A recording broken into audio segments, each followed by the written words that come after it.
every month go out and survey a certain segment of our members to get a feeling on where they're at.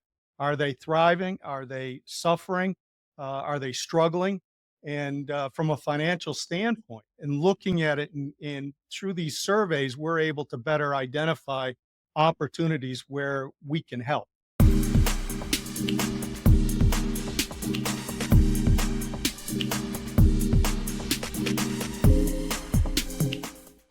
In this episode, we talk with Affinity Federal Credit Union CEO Kevin Brauer.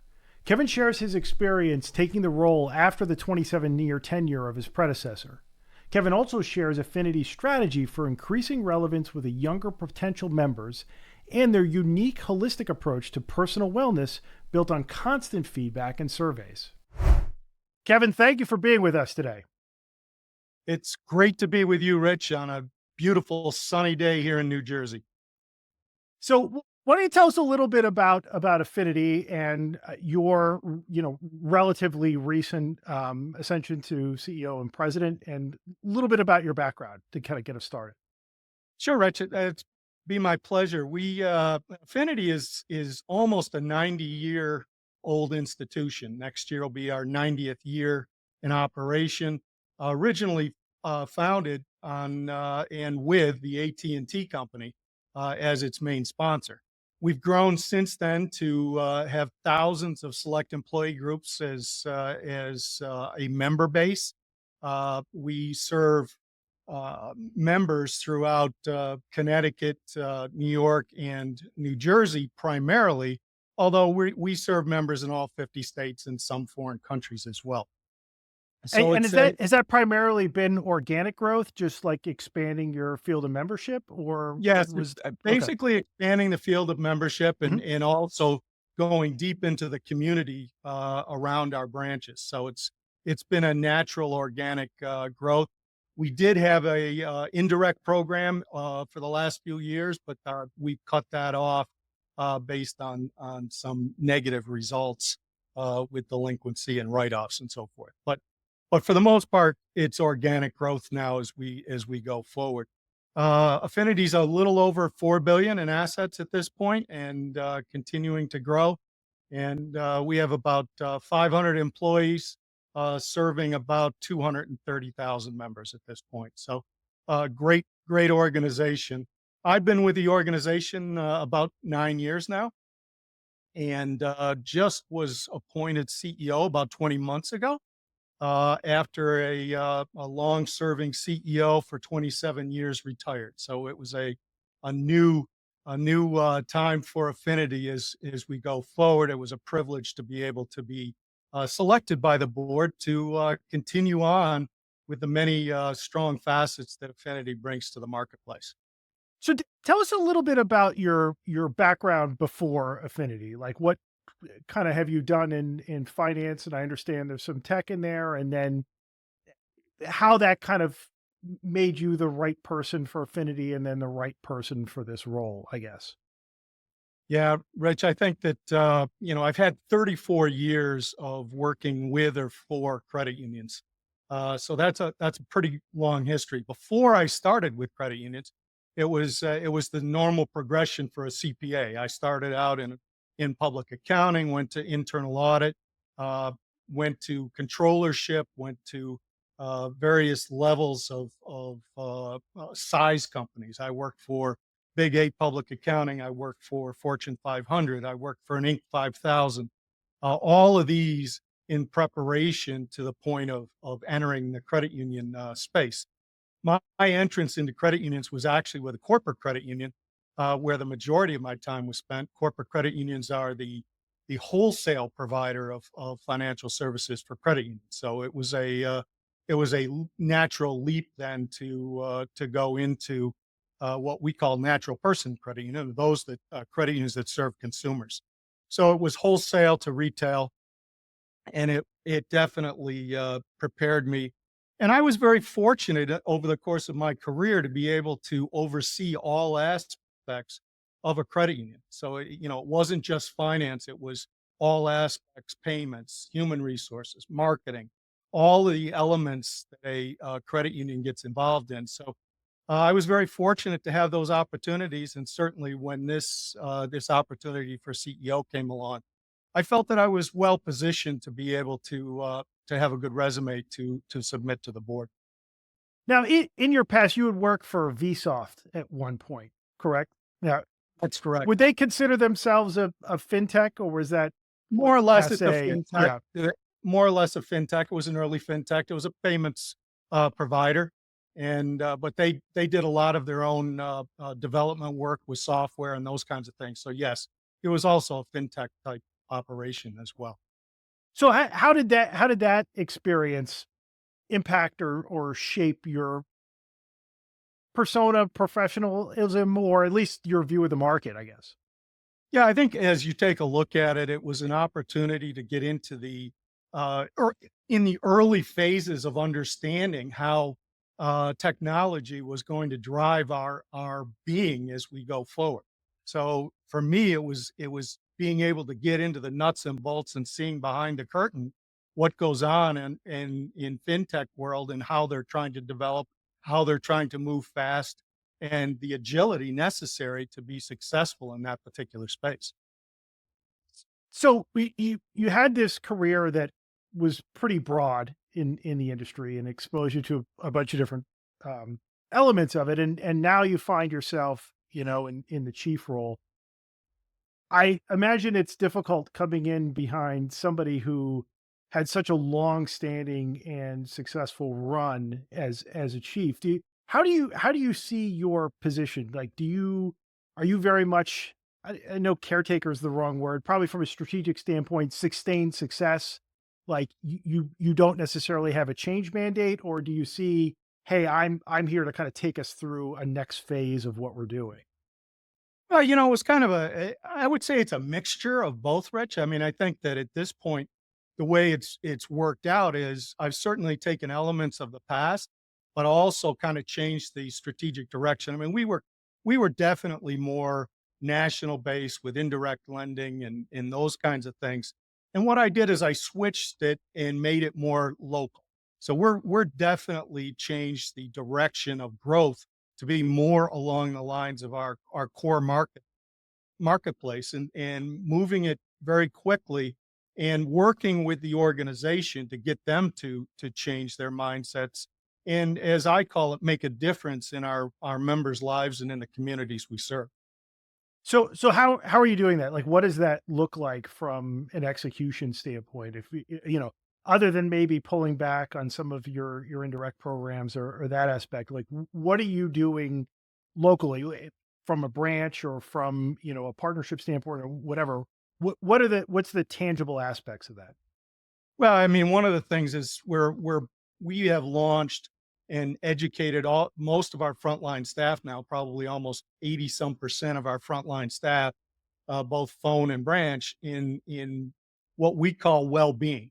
And well-being means not only financial, but all aspects of the well-being paradigm that Gallup presents. So that means career, social, uh, financial, physical, and community well-being. So we're involving all aspects of our frontline team on bringing forth all those elements and getting members to understand that yes, they can have a good emotional relationship with their finances, but they all of these other elements have to be in line as well. So we're trying to work all that together to bring them along so that they feel better about themselves and about their emotional relationship with their money. So talk a little bit about this program. I know this is something that you have been shepherding before before the new role came in. Tell me a little bit about like what the impetus was. Like, what was the thing that either you saw or that your members were trying to pull out of you that you felt the need to kind of make this investment and go about doing this thing that, frankly, for many institutions, kind of get killed because it doesn't have a direct ROI tied to it. It's not like an extended new product or something like that. What really kind of pushed you into this, I guess? Well, I think that the impetus was simply that to be successful, you've got to be able to create that relationship. with your member. And this is all relationship based. And we looked at it with a consortium of credit unions. As you know, credit unions are very collaborative. So we ended up in a consortium with other credit unions working with Gallup to bring forth this well-being program. And what does is it allows us, we every month go out and survey a certain segment of our members to get a feeling on where they're at. Are they thriving? Are they suffering? Are they struggling? And from a financial standpoint, and looking at it and through these surveys, we're able to better identify opportunities where we can help, whether it's through education, whether it's a direct reach out, those kinds of things help us in serving our members better.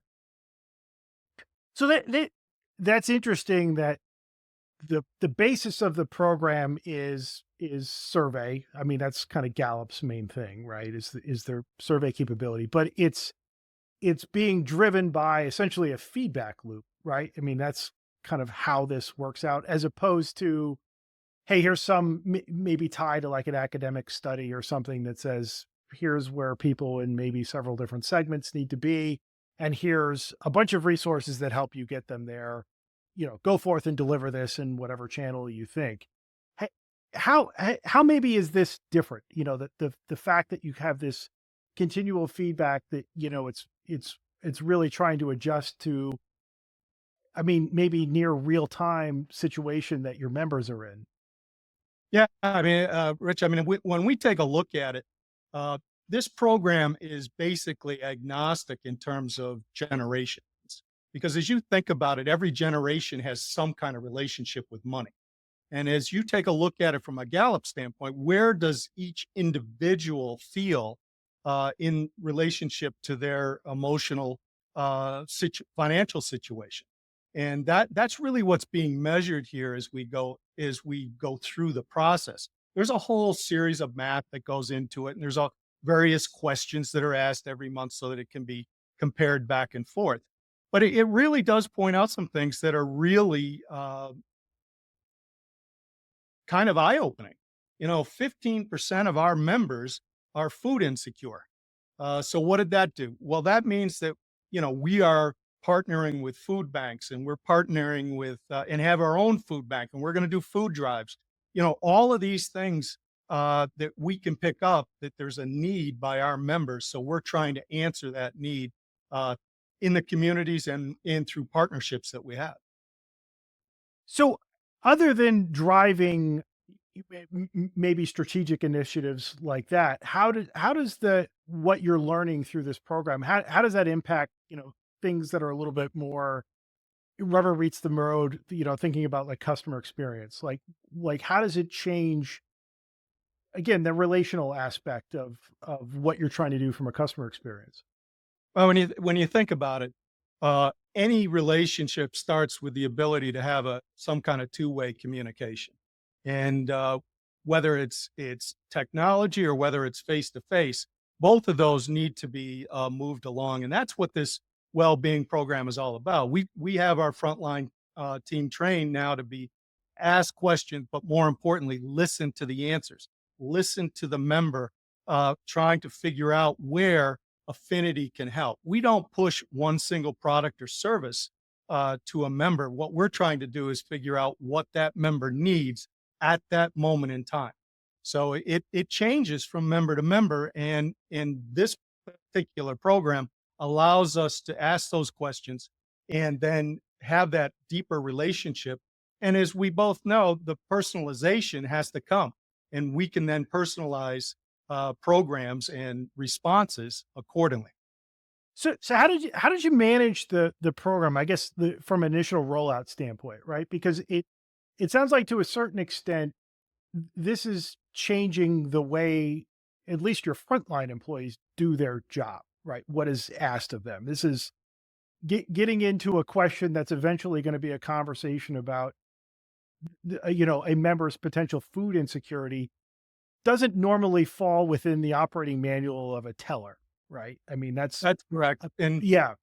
And our people, we're trying to de-emphasize transactions because we believe that technology picks up a lot of transactions today, but it's the opportunity to have those conversations.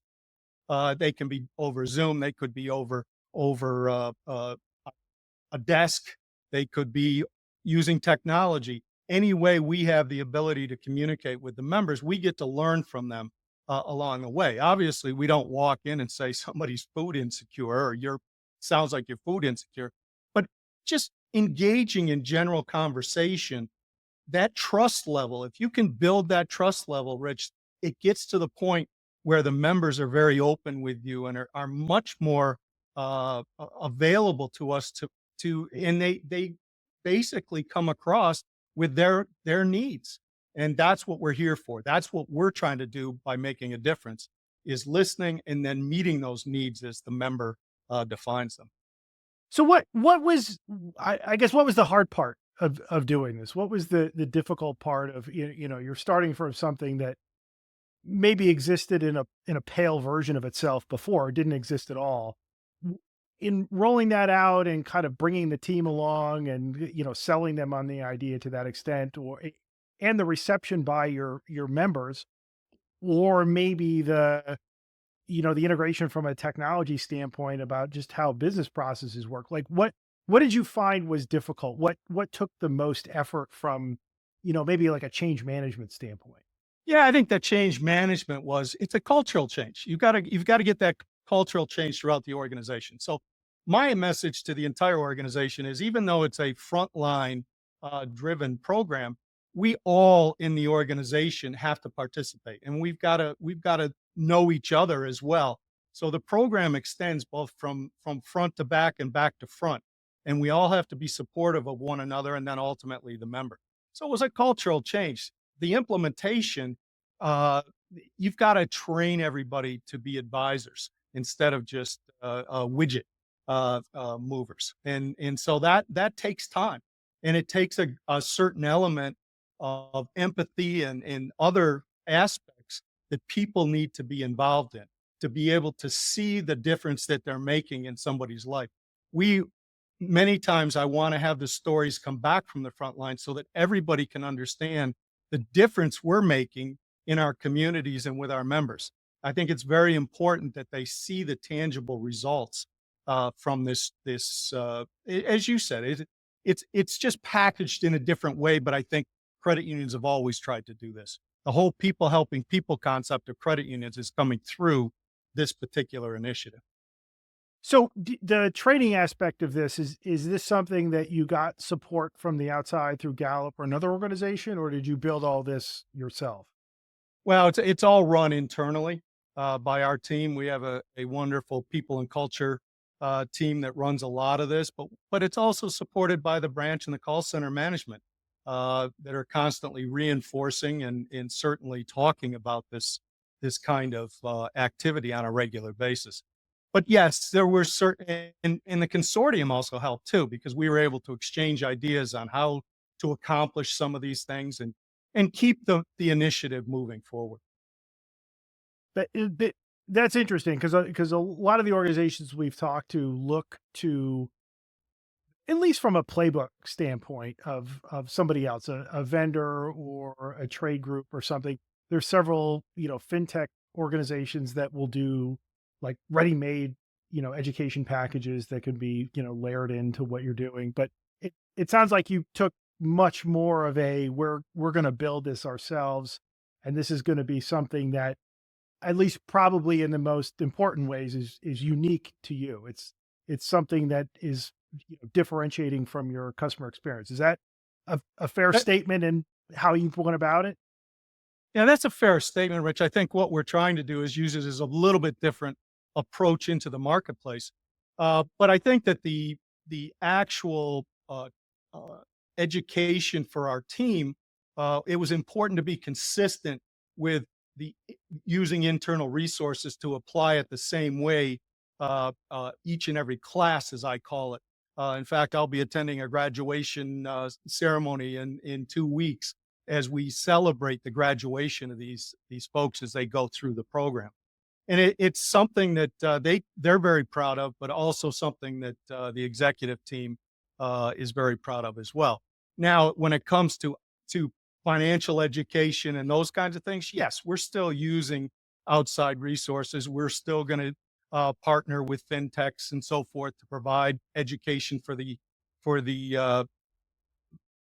younger demographics and so forth. But the reality is, when it came to working with our members, I wanted our team to all be educated in the same way and celebrate the same way. So how much effort went into this? If you think about like the individual, like, them going through a class and kind of getting to a milestone, a graduation or a certification or however you want to, like how much time is that on the individual or the management of the team's standpoint? Well, we're running the class about 6 months, but that is, remember, that's taking people off the front line or off the phone. So you have to do it delicately and in mass. But at the same time, what we're finding is that we're we're getting them to collaborate together as a team. So we provide actual scenarios for them to work. Uh, a member comes in with a certain problem, and they sit there, and there's actually a role play going on as part of the education process. So it's pretty in depth. I mean, I think over the course of time, uh, they meet almost every other week for a couple hours, and then they have a almost like a capstone project that they work on in teams together. So it's pretty comprehensive in terms of what we're trying to get accomplished. And that typically takes them like that schedule about 6 months to get it done. Yeah, about 6 months. So what one thing you mentioned was about, your outreach to younger demographics. And this is always on the agenda somewhere for community FIs, looking at or being concerned about their penetration or participation of millennials and particularly Gen Z and now Gen Alpha as well. The next generation of members. How are you looking at that? How are you thinking about how you need to change from, your product mix, your go to market, your experience, et cetera? Like what's how are you thinking about that going forward, and maybe how is that impacting what you're actually doing today? Yeah, Rich. I mean, obviously, only about 20% of consumers under 40 are members of credit unions. So this is a challenge for us as we go forward to get those millennial and younger folks uh, to understand what credit unions are all about and the benefits that credit unions bring to the table. So we're doing it by getting involved with high schools, with community colleges, with trade schools. In bringing the initial effort is bringing in the idea of financial education, working with them. We have what we call wellness centers that we're opening in community colleges where they will be staffed, and the students can come in and talk about financial issues that they may be having. That includes not only the students but also any of the staff in the colleges.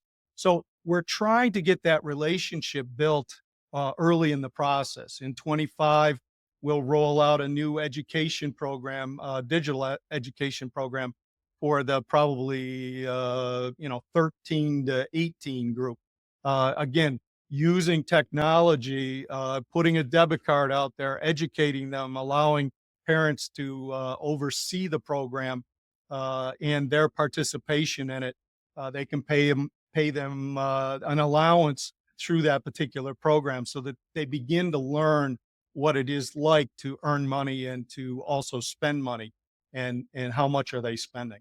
So it's all about reaching that age and providing them whatever they need at that point, and that's critical to us as we move forward. But still part of kind of the traditional community outreach at this point, but maybe geared towards that age group. And it sounded like you're probably pretty heavy on the education sector as far as like where you're actually doing outreach and support. Is that Yeah, we're doing one of the things that I felt we needed to do was to move this forward with two key verticals in our core markets. One was education, as you pointed out, and the other is healthcare. I think both of those are very strong verticals in this particular core market that we have. And we want to make entree into each of those verticals as we move forward because we see people needing help in those verticals as we go forward. Well, Kevin, this is great to hear what you're doing and kind of charting the next 90 years for Affinity and where you're going. And I really appreciate you sharing. If people want to learn more about your approach, what you're doing, how you're doing it, or more about Affinity, where's the best place for them to go? I think our website would be a wonderful place to start. You'll even see on our website that we offer mental health, national mental health links and so forth, because that's another big concern of well-being. So start with our website, and certainly they can reach out to me directly with an email or through LinkedIn. Got it. We'll do it. We'll put links to all of that in the show notes. Kevin, thank you very much for being here today. Thank you. It was such a pleasure to talk with you.